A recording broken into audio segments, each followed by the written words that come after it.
trying to play the spook who sat by the door, you ruined that for me. So now I can't do that. Being that snack. You know what I'm saying? So Leon, like now, if I wanted to dumb it down myself, you fucked it up for everybody. Exactly. But you know what I'm saying? And he was a straight shooter, and I respect him for that because at the end of the day, once they grab our culture, it's all about business. Like, you know what I'm saying? When I started rhyming, it was for the love. Like, you know, it was the love to do it. I learned from basically the beginning, the Cold Question, the Fantasticks, and you know what I'm saying? Before hip hop was on wax, I was a kid studying they music, and we used to look at the radio because there was no wax then. We used to get cassette tapes. We used to look at the box like it was a TV. You know what I'm saying? Those were our superheroes. Like those, the battles and the different styles, the Dougie Fresh, and that was like our whole world, bro. And we caught it from a pure, you know, from the foundation, and that was it for me, bro. This is what I want to do. Famine and feast. You know what I'm saying? This is what and doing that, I said, like, you know, definitely to educate the people, and that's what we strive to do, bro. That comes first. One thing I wanted to ask was, like, you guys was from New Road. How did y'all get connected with the industry being all the way from New Rochelle? New Rochelle, if you jump on the 95, it's 3 minutes from Co-op City. You know what I'm saying? The thing about where we grew up at, I grew up in the projects. I know that. Yeah, I grew up in the projects. But, you know, I had a big family. My pops used to do his thing, you know what I'm saying, in Harlem, whatever. We were nomads. Like, we'd go everywhere, anywhere. We could fit right in. We knew how to blend. You know, people used to say, yeah, you from such and such? Nah, I'm not. I'm from New Road. Like, you know, the way we moved, the way I moved, especially my OGs taught me the game superbly, like how to move, how to carry yourself, how to be a gentleman, how to, you know, how to stay fly. Getting fly, that was elementary school. That was day one, like, you know what I mean? I don't care if you had a penny in your pocket, you're still gonna have on some crispy 69s, some Swedish knits. I go back to Playboys, British Walkers, all that. Like, so that flyness came from growing up in the hood with OGs who were some fly dudes who taught you the game. And that's how the game is supposed to be passed on to the younger generation. Like even old African tribes, the tradition is, you know, to teach the babies. So what they do with hip hop, they keep it young because the older you get in this game, the more wiser you get and the more information you can pass down. Now, being that we don't control it, they're going to keep it young, like saying hip hop is a young thing. No, learning and knowledge, you learn that. Knowledge is infinite. You learn that to you physically no longer on this planet. But what they do, they give us all this money, and all of us is guilty of it. When I got in the game, righteous or not, conscious or not, I went and copped that thing. You know what I'm saying? I'm like, yo, I need boom, boom, boom, boom, boom, because we also want to live great, and we know we're kings and queens of the planet. So therefore, you know what I'm saying, there's certain things you want in life, and we go after those things. You know what I'm saying? But as you get older and more experienced, you learn to use better judgments and do things that you're supposed to do. Some people come in the game with that knowledge and win and prolong, but a lot of us get all that money and, you know what I'm saying, we just squander it. You know what I'm saying? And that's what they want us to do.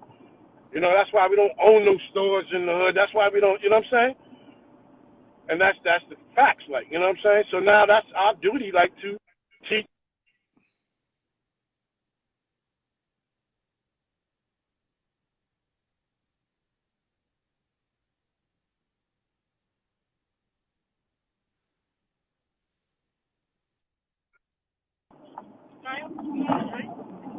I see it. Maybe your son can hold it so it won't fall.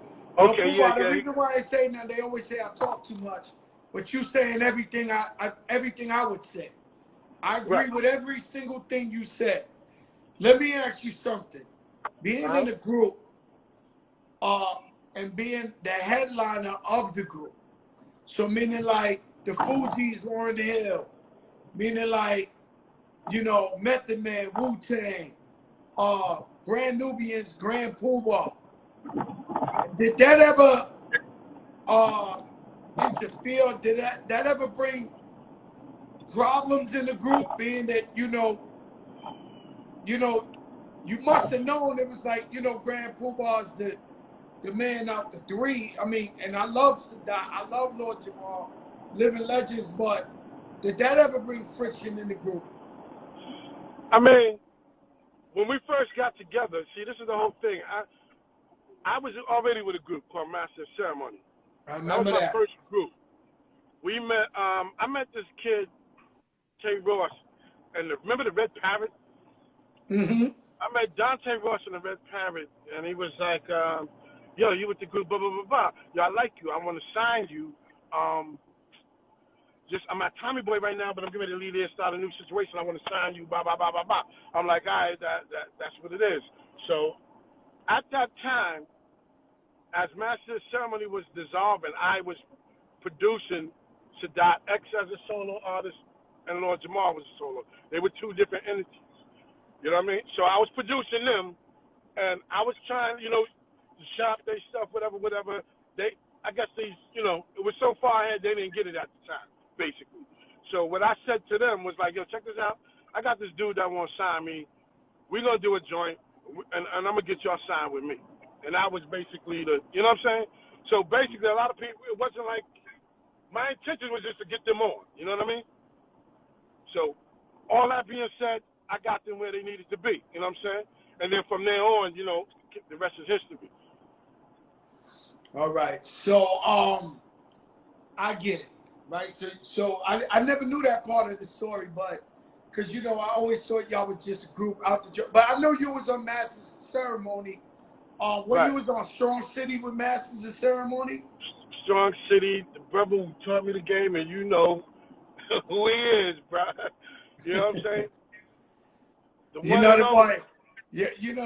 They got Strong City. They got I think Rocky's gonna run the Hip Hop Hall of Fame, and the Bronx Borough President Ruben Diaz is on here, and he tuned in. And man, when I mentioned Strong City, you put an extra smile on.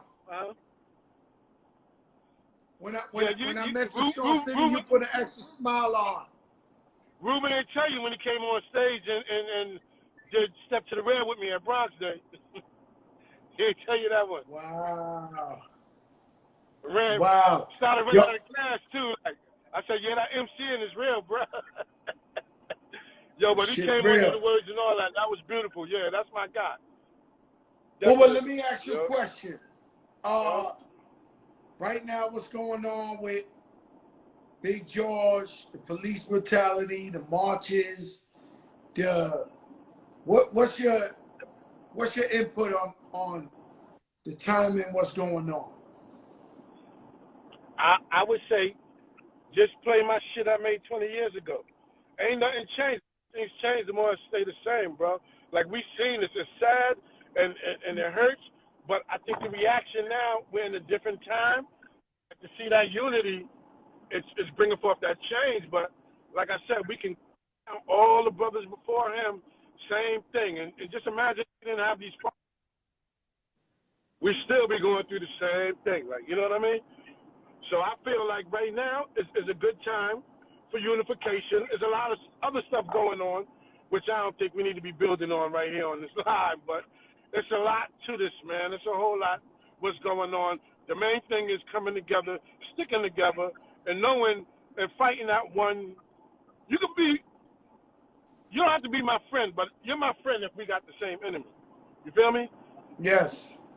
So that's what we're dealing with like right now, and we just got to stick together and do what we got to do, bro. I don't even really want to, because I can go all the way in, and that ain't really, you know what I mean? Yo, Pooh-bah, I know you get deep, my brother. Yo, get where you going safe. I love you, Appreciate man. you, Thank bro. you for coming on here. You already. And you my brother for life. You already. All right. Love you too, all right, my stay up. I love you, my brother. All right, yes. All right. One love, man. Grand Pooh-bah, let me tell you something.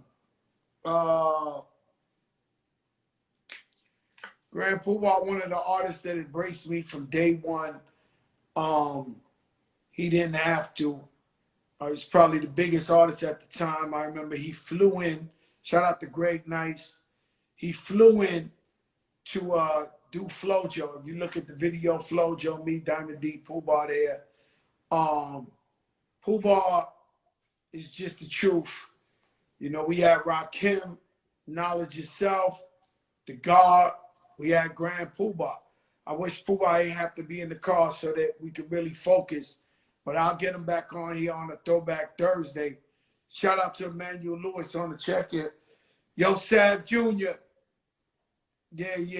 You know, so, you know, I owe Big Pooh-bah, Grand Pooh-bah a lot, you know, and I wanted y'all all to know that. Friends of mine in Atlanta, all right, this might throw you off, but you got to realize we all in this together. Just like I tell you, the Latinos and blacks got to stay together if we want change.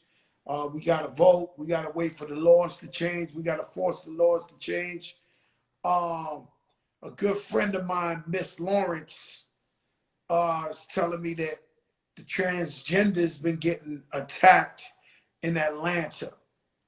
So if you look at these front lines, there's a lot of LGBT community in the front lines too. And they are brothers and sisters. So for whatever it's worth, wherever my voice is going out there too, don't be hurting people because of their preference. It's not up to you to judge them. It's not up to you to put your hands on them or anything like that. I'm being honest with you. So don't be over there. Don't be over there, you know, beating up our brothers and sisters over there. And, you know, shout out to the transgender community, the LGBT. And I'm not afraid to say that they're my brothers, they're my sisters. And shout out Miss Lawrence over there in the ATL. We love you. And everybody else, put God first. You know how Friday go. Do say Fridays. It's going to be lit on another level. I ain't going to lie to you. I don't know who the guest is going to be, but it's going to be somebody incredible. Because you don't know who I know. And that, my friends, is the Fat Joe Show. Peace.